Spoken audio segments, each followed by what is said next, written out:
एक तरफ पहले से ही राम मंदिर चंदा चोरी मामले में भारतीय जनता पार्टी को घेरा जा रहा है। कहा जा रहा है कि वोट तो खूब बटोरे, लेकिन अब जब सच सामने लाने की बारी है तो भारतीय जनता पार्टी ने मुंह पर ताला लगा लिया। जहां ये मामला उत्तर प्रदेश में गरमाया हुआ है तो दूसरी तरफ बीजेपी के हनुमान कहे जाने वाले चिराग पासवान भी मैदान में उतर गए। बिहार के बाद अब उत्तर प्रदेश की बात। अब उत्तर प्रदेश में चिराग पासवान के जरिए एक बड़ा बयान सामने आया है। बयान है कि हम उत्तर प्रदेश में सभी सीटों पर चुनाव लड़ेंगे, यानी कि उनकी पार्टी 403 सीटों पर चुनाव लड़ने के लिए मैदान में उतर चुकी है। तो क्या अपने ही गठबंधन को चुनौती चिराग पासवान दे रहे हैं? क्या उन्हें इस बात का विश्वास है कि बिहार में जिस दम पर बीजेपी को उन्होंने झुका दिया, उत्तर प्रदेश में भी वो बीजेपी को झुका देंगे? या फिर बीजेपी को झुकाने की बजाय उनका ही खेल बिगाड़ने के लिए हनुमान तैयार हो चुके हैं? ये एक बड़ा सवाल बन जाता है, क्योंकि गठबंधन से कोई भी सामने नहीं आया है जो खुलकर कहे कि हम सभी की सभी सीटों पर चुनाव लड़ेंगे। लेकिन चिराग पासवान इकलौते ऐसे चेहरे हैं जो खुलकर उत्तर प्रदेश में ये सब कुछ कहते हुए नजर आ रहे हैं। हाल फिलहाल की बात करें तो लखनऊ में नव संकल्प सभा थी। पहली बार उत्तर प्रदेश में उन्होंने अपने पिता स्वर्गीय रामविलास पासवान की जयंती मनाई थी और जयंती के मौके पर विपक्ष पर तो प्रहार किया था, लेकिन चुनाव लड़ने के लिए सीटों को लेकर बड़ा बयान भी दिया था। और इसी बयान के साथ बड़े बड़े सवाल खड़े हो जाते हैं और बड़े बड़े सवालों के जरिए चिराग पासवान पर उंगली उठने लगी है। क्या करने वाले हैं चिराग पासवान उत्तर प्रदेश में? इसी सिलसिले से जुड़े हुए जो तमाम सवाल हैं उन पर चर्चा करेंगे, जवाब खंगालने की कोशिश करेंगे।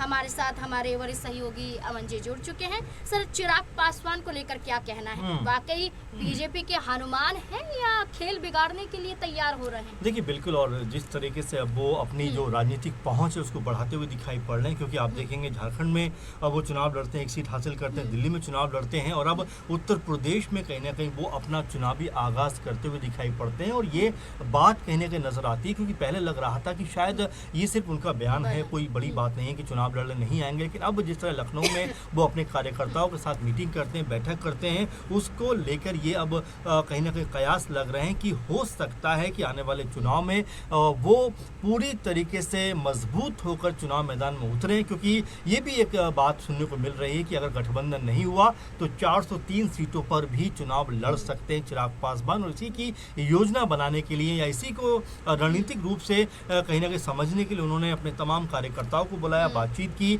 अब इस बातचीत का सार क्या निकलेगा? क्या जो बीजेपी के साथ में उनका गठबंधन रह पाएगा? क्योंकि दिल्ली में भी उन्होंने बीजेपी के साथ मिलकर चुनाव लड़ा, झारखंड में भी लड़ा, अब क्या उत्तर प्रदेश में भी वो बीजेपी के साथ जाएंगे? लेकिन नाज़मीन, यहाँ पर अगर समझें तो इसमें दो तीन बातें मोटी मोटी निकल कर सामने आती है कि चलिए चिराग पासवान उत्तर प्रदेश में आ तो गए, लेकिन यहाँ पर अगर सीटों का समीकरण हम देखें तो क्या बीजेपी उनको जो है उनके मन के मुताबिक सीटें देती हुई दिखाई पड़े? क्योंकि आप देखेंगे कि अगर हम 2022 की बात करें तो उस समय जयंत चौधरी और ओपी राजभर दोनों बीजेपी के साथ नहीं थे।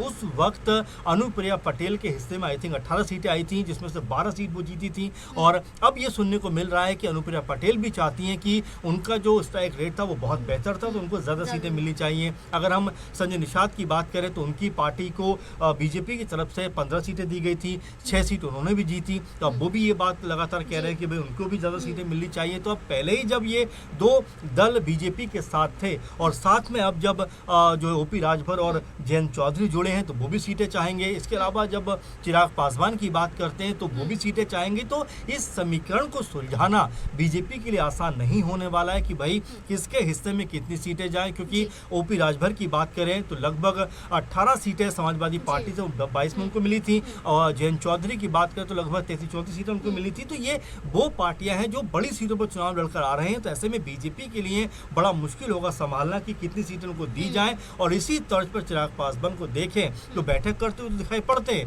रणनीति बनाते हुए तो नजर आते हैं, लेकिन महत्वपूर्ण सवाल कि अगर बीजेपी के साथ वो गए तो आखिर उनके हिस्से में कितनी सीटें आएंगी और जितनी सीटें आएंगी क्या उसके ऊपर वो राजी होते हुए दिखाई पड़ेंगे? अगर राजी नहीं हुए तो एक बड़ा खेल उत्तर प्रदेश में होता हुआ दिखाई पड़ सकता है। बिल्कुल, गठबंधन की बात की जाए तो वाकई सर ने कहा कि गठबंधन में और दल भी हैं और जी। वो दल हैं जो इस बार बीजेपी के साथ मिलकर चुनाव में उतर रहे हैं, तो उन्हें भी सीटें जाहिर तौर पर चाहिए होंगी अपने मन मुताबिक। अगर चिराग पासवान दूसरे राज्य से आते हैं, अपनी पार्टी को उत्तर प्रदेश में मजबूत करना चाहते हैं और सीटों की मांग करते हैं, तो क्या उतनी सीटें चिराग पासवान को मिल पाएंगी?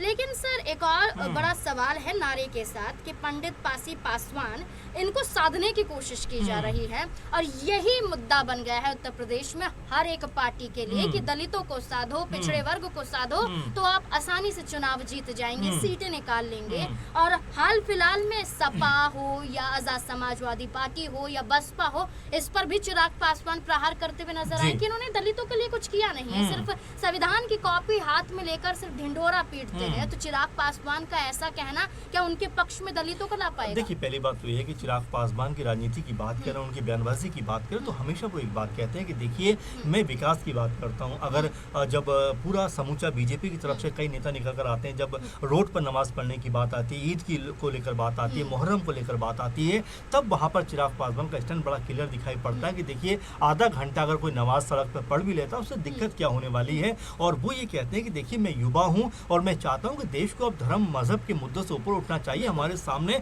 कई विकेट जो है जो मुद्दे हैं, युवाओं को रोजगार देना है, बेहतर शिक्षा प्रणाली बनानी, मतलब एक तरीके से विकास की बात चिराग पासवान करते हुए नजर आते हैं। और वहीं जब उत्तर प्रदेश में वो आ रहे हैं तो क्या विकास के मुद्दों पर वो राजनीति करेंगे? क्योंकि आपने जो बात कही कि दलित को साधने का प्रयास चिराग पासवान यहाँ पर कर सकते हैं, क्योंकि दलित उत्तर प्रदेश में लगभग 22% के आसपास हैं। तो ऐसे में चाहे जो बीएसपी है, चाहे आज़ाद हैं, चाहे सपा है, चाहे कांग्रेस है, सब लोग अपना अपना हक जताना चाहते हैं और उसी तर्ज पर अब बीजेपी भी लगातार दलित समुदाय को साधने का प्रयास कर रही है। तो ये वोट बैंक जो है वो किस तरफ जाएगा, ये अपने आप में बड़ा सवाल है, क्योंकि मुस्लिम और दलित जो हैं एक बड़े कह सकते हैं कि जो गेम चेंजर होते हैं उनके रूप में देखे जाते हैं, क्योंकि मुस्लिम समुदाय भी लगभग 18-20% के आसपास उत्तर प्रदेश में है। तो जाहिर बात है कि सबकी निगाहें इस जो कह सकते हैं दलित और मुस्लिम का जो कॉम्बिनेशन उनके ऊपर लगातार बना रहता है कि 40-42 वोट है दोनों का मिला जुला कर, अगर ये हमारे हक में आता है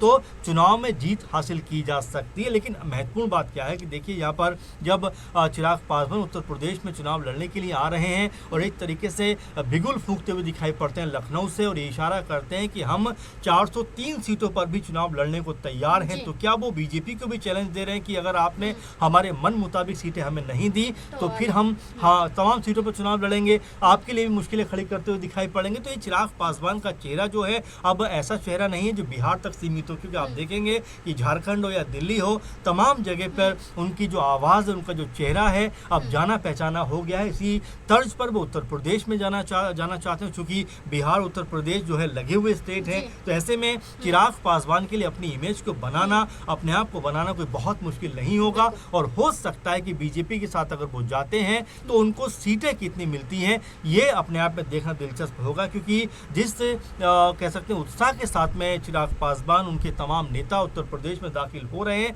तमाम रणनीतियां बना रहे हैं, उसको देखकर तो ऐसा लगता है कि वो कम सीटों पर राजी नहीं होंगे। और अगर ऐसा नहीं हुआ, यानी उनको अधिक सीटें नहीं दी गई, तो क्या वो सब सीटों पर चुनाव लड़ेंगे? अपने आप में उत्तर प्रदेश का जो राजनीतिक माहौल है, खासकर बीजेपी के लिहाज से देखें तो अब उनके लिए कहीं ना कहीं मुश्किलें खड़ी करता हुआ दिखाई पड़ सकता है, क्योंकि तमाम दल अब उनके साथ में हैं। इन दलों को साधना, सीटों का बंटवारा करना मेरे ख्याल से बीजेपी के लिए आसान नहीं होने वाला। बिल्कुल, अपने आप को युवा सांसद, युवा मंत्री कहने के साथ साथ उनकी पार्टी के जरिए बिहार में खूब नारे लगाए गए कि मुख्यमंत्री की कुर्सी तो चिराग पासवान को मिलनी चाहिए, लेकिन कामयाब उनकी पार्टी नहीं हो पाई। सम्राट चौधरी का नाम आगे आ जाता है, लेकिन इसके बाद अब उत्तर प्रदेश में सीटों को लेकर बड़ा बवाल बीजेपी गठबंधन में छिड़ सकता है।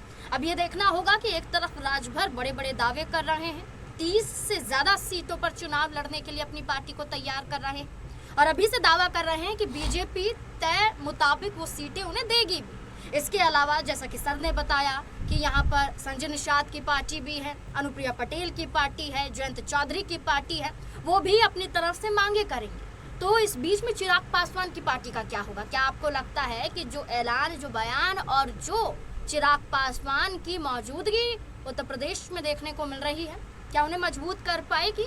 या वो खुद ही उलझ कर रह जाएंगे? आपको क्या लगता है इस पूरे मुद्दे को लेकर, चिराग पासवान के बयान को लेकर? अपनी राय हमारे साथ ज़रूर साझा करें।